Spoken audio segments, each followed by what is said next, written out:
လုံးမင်္ဂလာပါဒီနေ့မှာကျွန်တော်အနေနဲ့ A minor blues scale ကိုကျွန်တော်ချပြတော့မှာဖြစ်ပါတယ်ဆိုတော့အရင်ဆုံးပေါ်ကနေကျွန်တော်အောက်ကိုဆင်းမယ်ပေါ်6ကျူရဲ့5ကွင်းမြောက်မှာလက်ညှိုးနှိပ်မယ်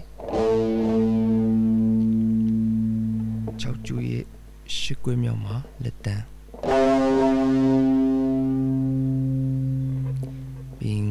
ကျူရဲ့5ကွင်းမြောက်မှာလက်ညှိုး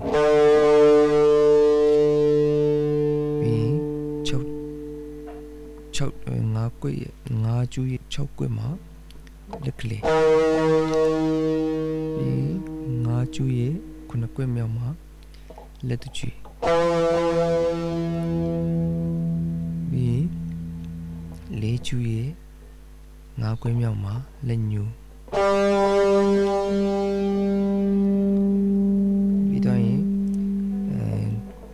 4ကျူရဲ့9ကွင်းမြောက်မှာလက်တကျီပြီး3ကျူရဲ့5ကွင်းမြောက်မှာလက်ညှိုးပြီး3ကျူရဲ့9ကွင်းမြောက်မှာလက်တကျီပြီး3ကျူရဲ့10ကွင်းမြောက်မှာလက်တန်းပြီး2ကျူရဲ့5ကွင်းမြောက်မှာလက်ညှိုးနောက်ပြီး2ကျူရဲ့10ကွင်းမြောက်မှာလက်တန်းအောက်ကကျူလေအဲ့တိုင်းပဲတီးရမှာဖြစ်ပါတယ်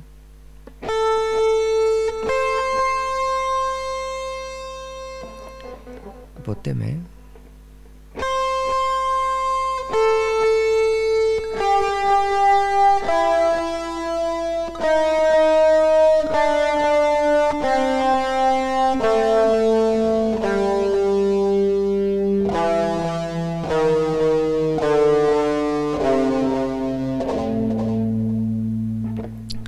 ဒီလောက်ဆိုရင်နားလည်ပြီလို့မျှော်လင့်ပါတယ်ဆိုတော့